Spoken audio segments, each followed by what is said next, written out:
রমজান মাসে আমরা নামাজ পড়েছি, 5 ওয়াক্ত নামাজ, সাথে তারাবির নামাজ পড়েছি, শেষ সাথে আবার তাহাজ্জুদ আমরা পড়েছি। বিভিন্ন ইবাদত বন্দেগী করে আমাদের একটা অভ্যাস তৈরি হয়েছে নামাজের, ইবাদত বন্দেগীর।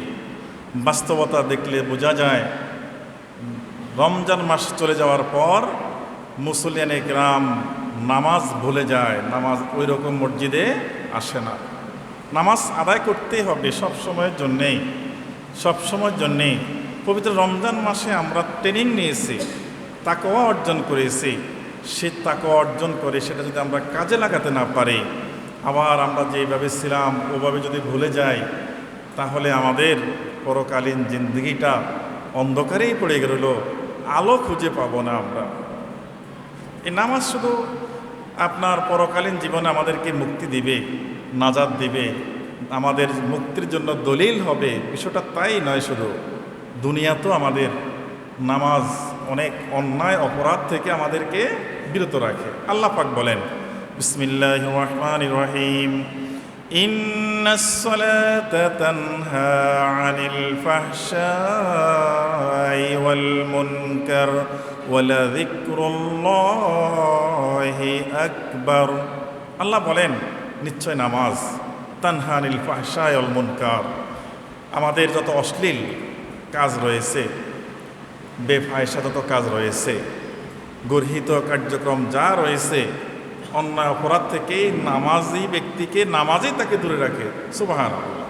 যদি আমরা নামাজের মতো নামাজ আদায় করতে পারি, তাহলে একজন নামাজি সে যে কোনো অন্যায় করতে সে চিন্তা করে, আমি তো নামাজ আদায় করে আসছি, আল্লাহ পাককে সিজদা দিয়ে আসলাম, এই সিজদা দেওয়া হাতটা মুখটা কিভাবে অন্যায়ের মধ্যে আমি ফেলে দেব, একটু অনুশোচনা আসে। কারণ এটা আসবেই, যে প্রকৃত নামাজ পড়ে, নামাজ পড়তে সে ফাঁকিবাজি না দেয়, যখন আপনার মসজিদে আসে তার আগেই মনে হয় যেন বের হতে চেষ্টা করে, এরকম না করে।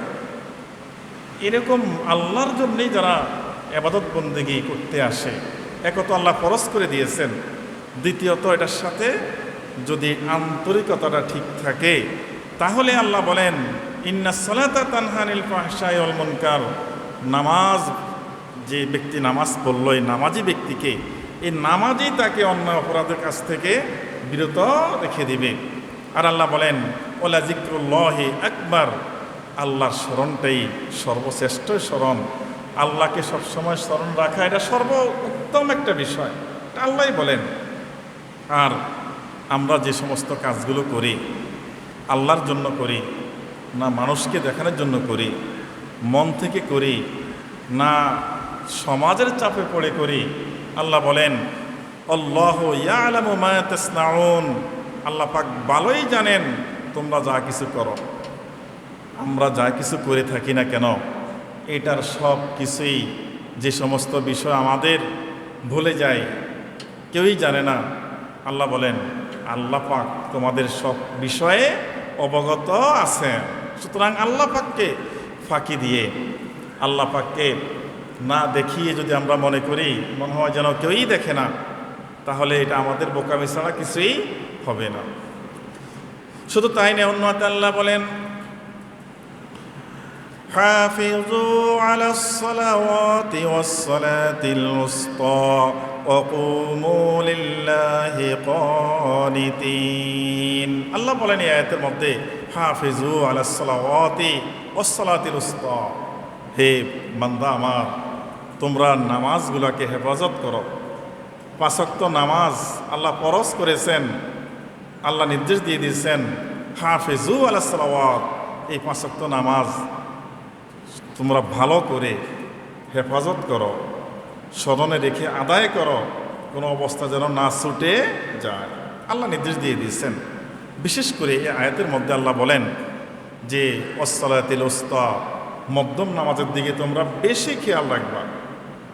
মধ্যম নামাজের মধ্যে দুটা ব্যাখ্যা এখানে আসে।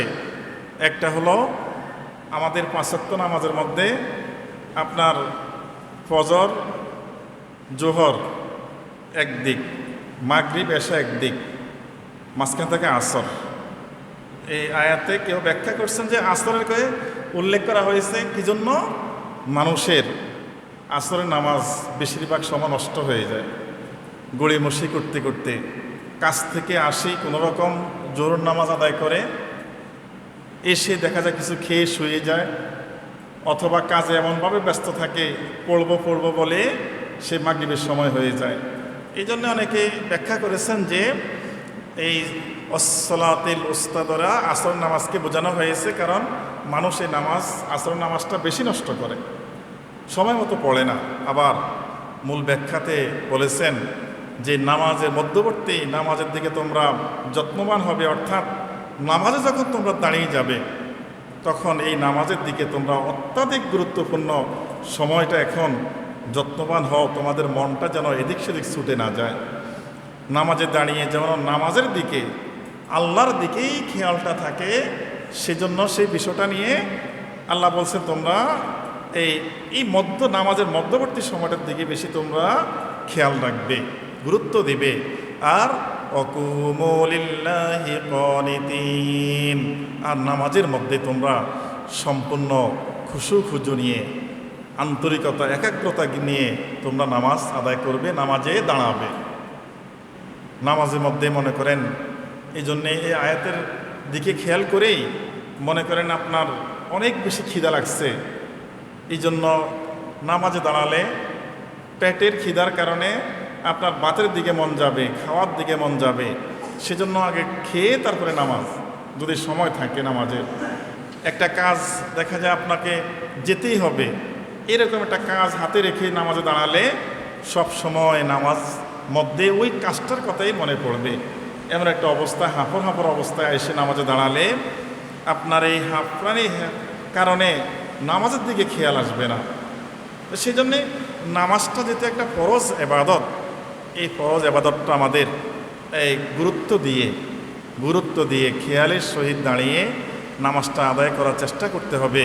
কারণ নামাজের মধ্যে যদি খুজু না থাকে, আল্লাহ তাআলার ভয়, একাগ্রতা যদি না থাকে, এই নামাজ আল্লাহ পাকের দরবারে গিয়ে কবুল হয় না। এই নামাজের মধ্যে আপনার যদি খুজু রাখতে হয় তাহলে খেয়াল রাখতে হবে, যেমন আমরা যদি যখন নামাজের মধ্যে তাসবিহ তাহলিল পড়ি, কোরআন তেলাওয়াত করি, সূরা পড়ি, এই পড়ার ক্ষেত্রে জিহ্বা নাড়িয়ে এই পড়াগুলো পড়তে হবে, কান খেয়াল রাখতে হবে যেন আমার পড়ার দিকে মনে হয় যেন আমি শুনতেছি, অন্তরটাকে ঝুঁকিয়ে রাখতে হবে যেন আমি কি পড়তেছি এটা যেন আমি বুঝতে পারি।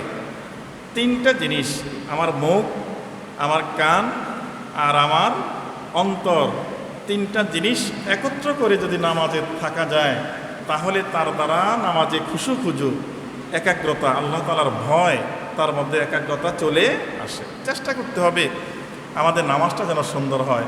আবার কিছু নামাজ মসজিদে যখন এসে নামাজ আদায় করে মানুষ, তখন রুকুগুলা একটু বড় হয়, সিজদাগুলা বড় হয়, তারপরে সুন্দর মতো দাঁড়ায়, নজর তার সিজদার দিকেই থাকে।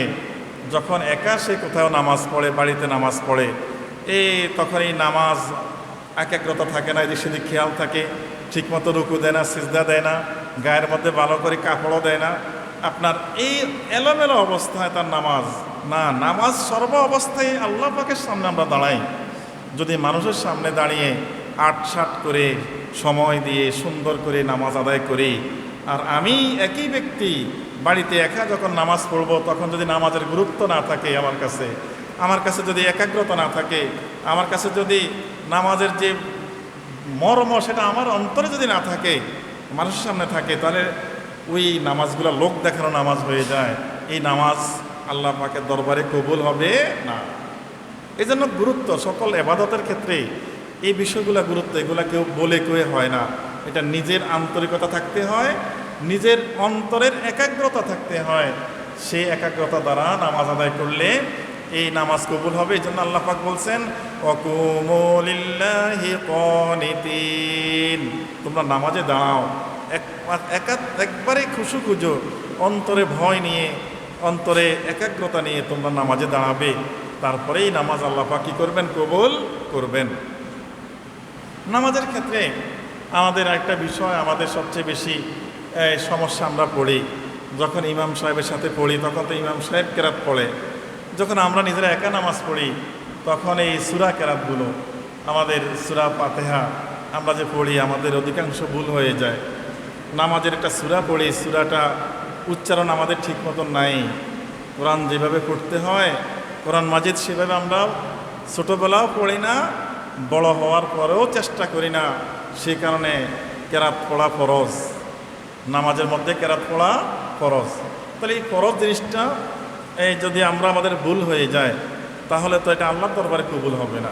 সেই জন্য আমাদের নামাজের বিশেষ করে কেরাতগুলো, আমাদের তসবিহ তাহলিলগুলো, আমাদের মনে করেন আমরা যদি রুকুতে যখন যাই তখন আমরা বলি সুবহানা রব্বিয়াল আযীম। এখন সুবহানা না বলি, আমরা সুবহানা বলি।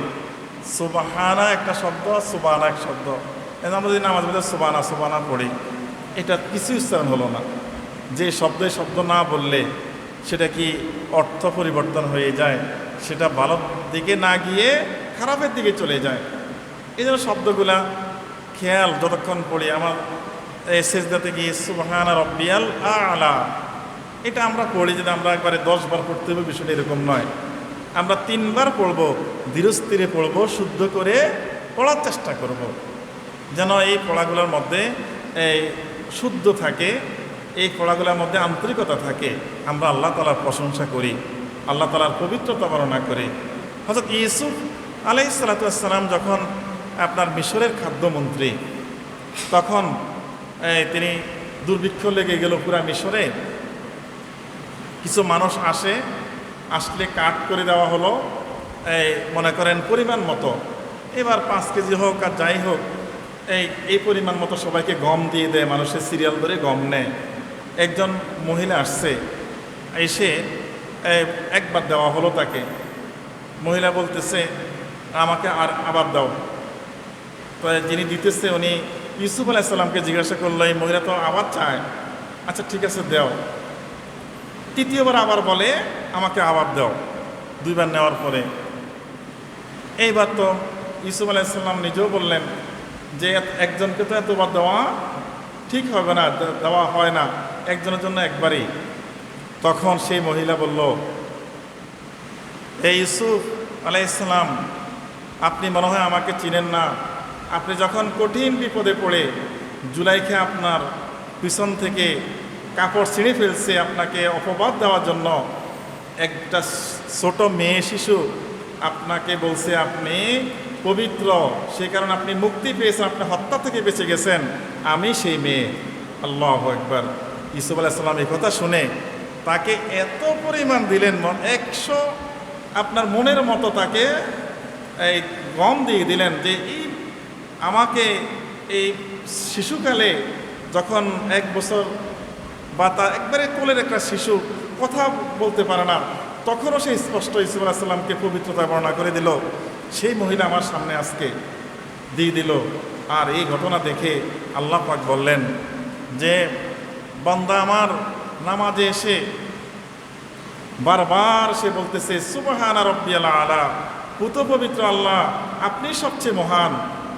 সিজদা মাটিতে কপাল রেখে বান্দা এই কথা আমার পবিত্রতা বর্ণনা করতেছে যে ইউসুফ আলাইহিস সালাম তার একবার মেয়েটা যদি তার পবিত্রতা বর্ণনা করার সে কথা স্মরণ করানোর কারণে যদি 100 মন গম দিতে পারে, বান্দা আমার বারবার আমার পবিত্রতা বর্ণনা করতেছে, এই সিজদার দ্বারা আমি কি পরিমাণ মূল্য দিব সেটা বলে শেষ করা যাবে না। সুতরাং এই সিজদাগুলো আমাদের যেন অত্যন্ত গুরুত্বপূর্ণ সহকারে এবং আদায়যোগ্য সিজদা হয়। এই জন্য আমাদের খেয়াল করতে হবে, নামাজে যখন আমরা সুবহানা রব্বিয়াল আযীম, সুবহানা রব্বিয়াল আলা, সুবহানাকা শব্দ যখন উচ্চারণ করব তখন আন্তরিকতার সাথে করব। আল্লাহ পাকের পবিত্রতা আমি বর্ণনা করতেছি, এই খেয়ালে আমরা করব। এই খেয়ালে করলে আল্লাহ পাক কি পরিমাণ যে একটা সিজদার মূল্য দিবেন যেটা বলে শেষ করা যাবে না। কারণ একবারে আমরা আল্লাহ পাকের এমন বর্ণনা করতেছি যে পুত পবিত্র আপনি আল্লাহ, আলা সুউচ্চ, আযীম সুমহান। আমরা যে আল্লাহ পাকের এই সিফতগুলো, আল্লাহ পাকের এত বড়ত্ব বর্ণনা করলাম, আমরা কোথায় তখন? আমরা তখন আমাদের মাথাটাকে আসফাল একেবারে নিচে, অর্থাৎ আমাদের কপাল, আমাদের নাক আমরা মাটিতে রেখে, আমাদের হাত মাটিতে রেখে, আমাদের পা, আমাদের হাঁটু, 8টা অঙ্গ মাটিতে রেখে আমরা নিজেদেরকে একেবারে নিচে এনে আমরা যখন বলি আল্লাহ তুমি মহান, তখন এই বান্দার প্রতি আল্লাহ অনেক বেশি খুশি হয়ে যান। সুবহানাল্লাহ। তো সিজদার সময় আমাদের এই মুরগি দান খায় যেভাবে, এইভাবে সিজদাগুলো যদি দেই তাহলে এটা হাসি ঠাট্টা ছাড়া কিছুই নয়, এটা ইবাদত নয়। ইবাদত এটা নয়। বিশেষ করে ফরজ নামাজে যখন আমরা দাঁড়াবো তখন প্রত্যেকটা সিজদা, প্রত্যেকটা রুকু, প্রত্যেকটা কার্যক্রম যেন আমাদের সুন্দর সুচারু এবং গুছানো হয়, এটা আমাদের ইনশাল্লাহ খেয়াল রাখতে হবে।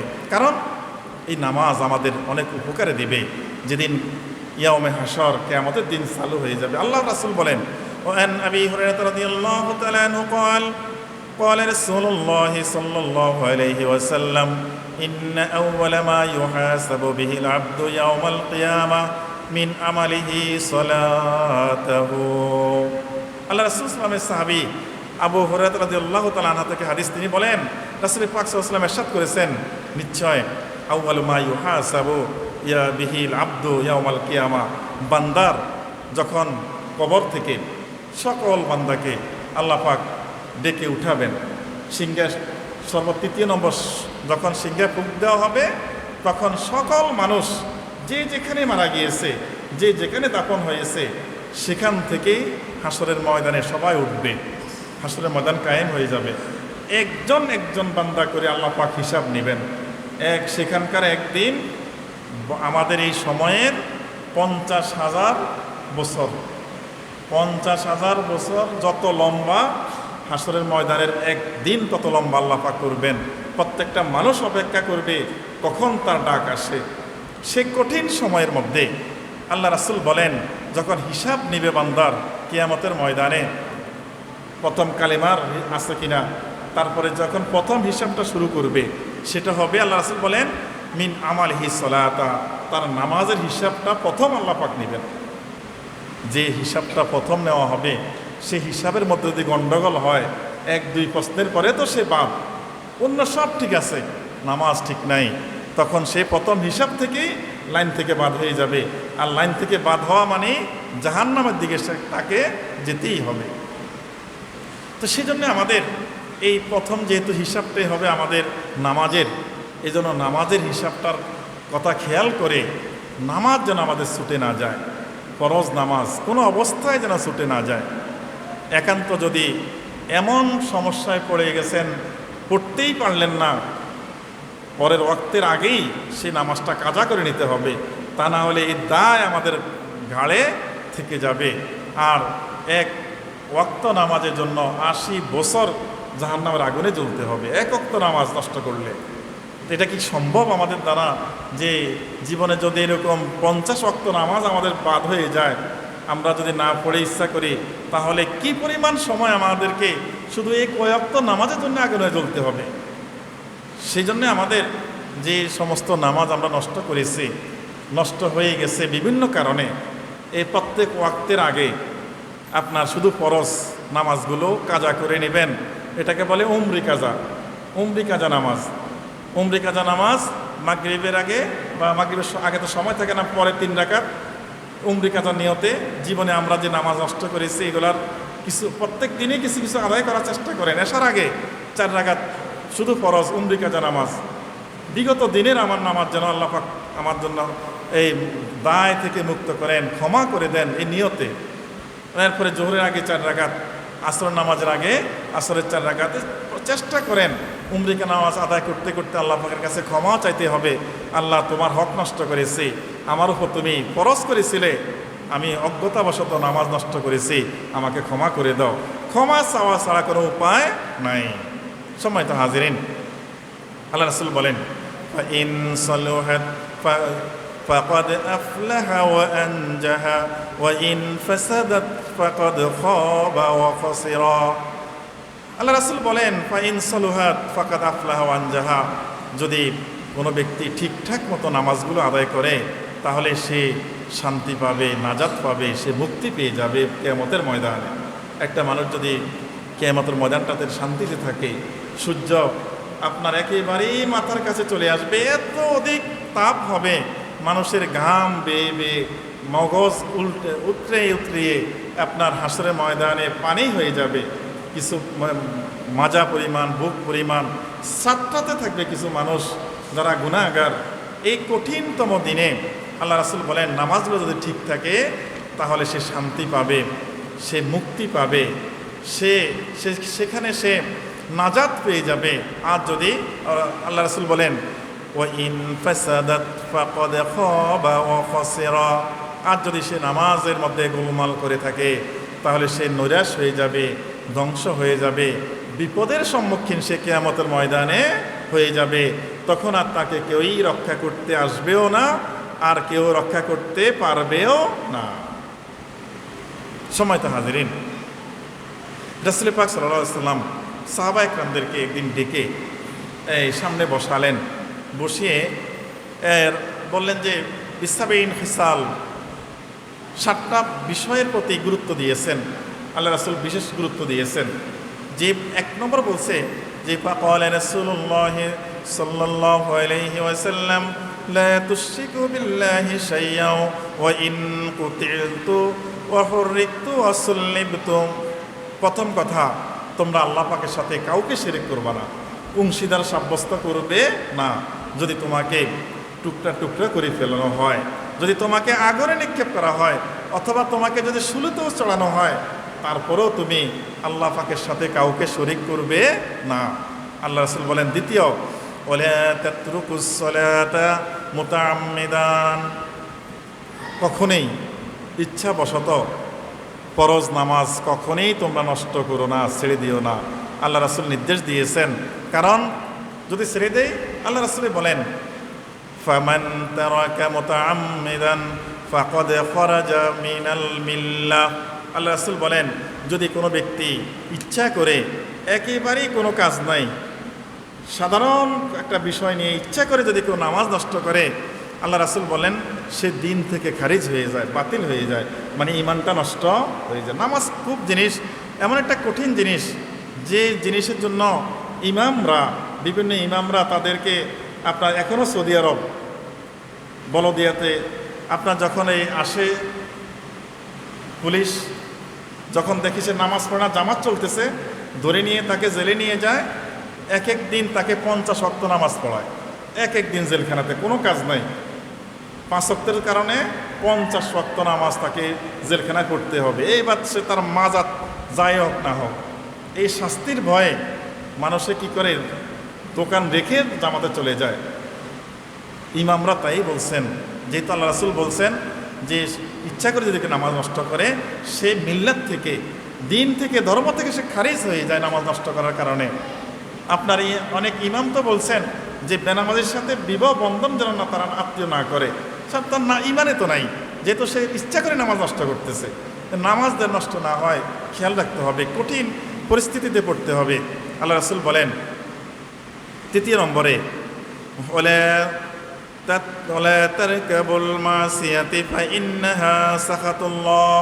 তোমরা গুনার কাছে যেও না, গুনার কাছে যেও না। যদি গুনার কাছে যাও তাহলে আল্লাহ পাকের ক্ষোভ সৃষ্টি হয়ে যায়। আল্লাহ পাক কোনো মানুষের প্রতি যদি ক্ষোভে যান, রেগে যান, তাহলে তার যতই ক্ষমা চাক, ইবাদত করক, তার কোনো কাজে আসবে না। এই জন্য গুনার কাছে যখন মানুষ না যায়, আমরা তো আমাদের সমাজ ব্যবস্থার কারণে, আমাদের পরিবেশের কারণে আমরা অধিকাংশ সময় গুনার মধ্যে থাকি। বিশেষ করে যখন এই যারা মোবাইল চালায়, যতক্ষণ মোবাইল চালায় বেশিরভাগ সময় গুনার মধ্যেই লিপ্ত থাকে, গুনাতে থাকে। সমাজে যখন বসে মানুষের কথাবার্তা বলে, পুরুষ মহিলা একসাথে বসে বসে কথা বলে, সার্বক্ষণিক গুনার মধ্যে লিপ্ত থাকে। কারণ যাদের সাথে দেখা দেওয়া না জায়েজ, তাদের সাথে আমি যদি বসে দেখা দেই, প্রত্যেকটা সেকেন্ডে সেকেন্ডে, মুহূর্তে মুহূর্তে তার কবিরা গুনাহ লেখা হয়ে যায়। তো সেই জন্য আমাদের গুনার মধ্যে, যেন আল্লাহ রাসূল বলছেন তোমরা গুনার মধ্যে লিপ্ত থেকো না। দেখে দেখে যেগুলো গুনার কাজ, সেখানে আর দুজনে বলি একসাথে বসি, 2-3 জনে বসি, একটা শুরু হয়ে যায় আমাদের গীবত শেখায়েত। গীবতটা কি? দোষ, যেটা মানুষ তার সামনে বললে সে রাগ হবে, পিছনে তাকে অন্য মানুষের সাথে সে কথাগুলো বলা, এটাই গীবত। আর এই গীবতের কারণে কিয়ামতের ময়দানে যে গীবত করছে সে কি করবে, তামার নখ হবে, তামার নখ, বড় বড় নখ, তার নখ নিজে সে তার গালের গোস্তগুলো খামচিয়ে সে ছিঁড়ে ফেলবে, অসহ্য যন্ত্রণা হয়ে যাবে। গীবতের গুনার কারণে চেহারার মধ্যে এত বেশি যন্ত্রণা শুরু হবে, এই নখ দিয়ে সে খামটিয়ে তার চামড়াগুলো, তার গোস্তগুলো সে ছিঁড়ে ফেলবে। এত শাস্তি সে নিজেরটা নিজে করবে, ফেরেশতা দ্বারা তো আসেই। সুতরাং এই গীবত শাকায়াতের কাছে আমরা চেষ্টা করব না যাওয়ার জন্য। আগে তো একসময় শোনা যেত যে মহিলারা বসে বসে শুধু গীবত করে, আর এখন পুরুষরাও একই অবস্থা, শুধু কার দোষ কী রয়েছে এই দোষগুলো নিয়ে চর্চা করে। এগুলো কোনো অবস্থায় আমাদের শুভকর নয়, ঠিকও নয় এই কাজগুলো করা। কিন্তু শয়তান আমাদেরকে ইন্ধন দেয়, শয়তান আমাদেরকে জিহ্বার মধ্যে মিষ্টি লাগিয়ে দেয়, কথাগুলো বলতে ভালোই লাগে না, একটু জ্ঞান খাটাতে হবে যে আমাকে তো আল্লাহ পাকের কাছে জবাব দিতে হবে। আল্লাহ রাসূল বলেন যে ওলা তাশরাবুল খামরা, তোমরা মদ খেও না, মদ পান করো না, ফাইন্না রাসুল খাতিয়া, কারণ মদ যখন মানুষ পান করে তার ব্রেন নষ্ট হয়ে যায়, যে কোনো অন্যায় সে করতে পারে। এই জন্য বলছে সকল গুনাহের মূল এই মস্তিষ্ক নষ্ট হয়ে যায়। আল্লাহ রাসূল আবার বলছেন যে এইভাবে 7টা উপদেশ আল্লাহ রাসূল দিয়েছেন। সম্মানিত হাজিরিন, রাসূল পাক সাল্লাল্লাহু আলাইহি ওয়াসাল্লাম একদিন সাহাবায়ে কেরামদের বলতেছে আমার মন চায়, আল্লাহ রাসূল বলেন যে আমার মন চায় লাকাদ হামামতু আন আমুরা ফিতিয়াতি ইয়াসতামাউ লি হুজামা মিন হাতাব, আমার মন চায় যুবকদেরকে আমি বলি, আল্লাহ রাসূল বলতেছেন যে যুবক যারা আছে এদেরকে আমি বলি তোমরা এই লাকড়ি, শুকনা লাকড়ির বোঝা নিয়ে আসো, হ্যাঁ শুকনা লাকড়ির বোঝা নিয়ে আসো, আসি ধূপ করার জন্য। কি জন্য? যে সুম্মত পর আতি কাওমান, এই যুবকদেরকে নিয়ে লাকড়ি নিয়ে আমি তাদের ঘরে যাই। আল্লাহ রাসূল বলে আমার মন চায় এই কাজগুলো করতে, তাদের ঘরে যাই। যে কি জন্য? ইউসাল্লুনা ফি বুয়ুতিহিম লাইসা লাহুম ইল্লা, কোনো কারণ নাই, কোনো কারণ নাই, কোনো সমস্যা নাই, ভেজাল নাই, তারপরও পুরুষ যারা তারা ঘরে বসে তাদের নামাজটা আদায় করে। আমি আল্লাহ রাসূল বলে আমার মন চায় ওই যুবকদেরকে নিয়ে লাকড়ি নিয়ে তাদের ঘরটা জ্বালিয়ে দিতে। নাউজুবিল্লাহ। আপনি বুঝছেন যে জামাতে আসার গুরুত্ব কত বেশি আল্লাহ রাসূল দিয়েছেন। আমরা তো সেই জায়গায় নাই যে আল্লাহ রাসূল বলেন যুবকদেরকে নিয়ে আমার মন চায় লাকড়ি নিয়ে ওই সমস্ত মানুষের ঘরে যাইতে যারা কোনো কারণ ছাড়া ঘরে নামাজ পড়ে, পুরুষ যারা রয়েছে। তবে আমি জ্বালাই না কেন? যেহেতু ঘরে শিশু রয়েছে, মহিলা রয়েছে, তাদের তো জামাতে আসা দরকার প্রয়োজন নাই, তারা তো আসা দরকার নাই, যেহেতু ঘরের মধ্যে মানুষগুলো আছে, যেন আমি জ্বালাই না ঘরগুলা। অর্থাৎ আল্লাহ রাসূল খুব ক্ষিপ্ত হয়েছেন, রাগ করেছেন যারা অযথা কারণে ঘরে নামাজ আদায় করে মসজিদে আসে না, যেখানে জামাতে আসে না, এদের ব্যাপারে আল্লাহ রাসূল লানত দিয়েছেন, তাদের ব্যাপারে বদদোয়া দিয়েছেন। সুতরাং আমাদের খেয়াল রাখতে হবে যথাসম্ভব কোনো বিশেষ কোনো কাজ না থাকলে আমরা যেন আমাদের নামাজগুলা মসজিদে এসে জামাতে আদায় করতে পারি। আল্লাহ পাক আমাদের তৌফিক দান করুক। সবাই বলেন আমিন। ওয়া আখিরু দাওয়ানা আনিল হামদুলিল্লাহি রাব্বিল আলামিন।